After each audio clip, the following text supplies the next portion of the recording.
السلام عليكم ورحمة الله تعالى وبركاته. مرحبا بكم على قناة الكوزينة.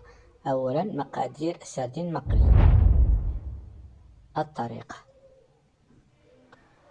أعزائي عزيزاتي، إذا كانت الصورة ديال المقادير والطريقة ما كدومش مدة طويلة، يمكنكم ديروا بوز وتقراوها على خاطركم. أولا كنشرملو الحوت ديالنا جيدا ونخليه واحد المدة ديال 30 دقيقة أو 20 دقيقة أو أقل على حسب الوقت اللي عندكم. المهم خليه واحد المدة على الأقل 5 دقائق.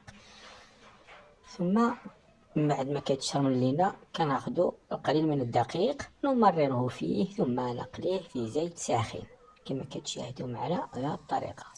أنا اختاريت الطريقة الجميلة والبسيطة، هو أنني نقلي الحوت بهذه الطريقة كما كتشاهدوا معايا.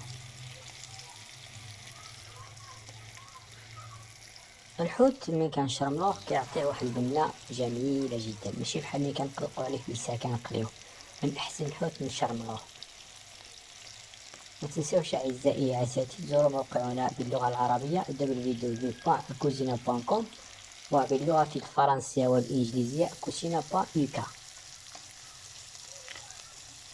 كما يمكنكم زيارة صفحتي على انستغرام الكوزينة أو cousina.uk.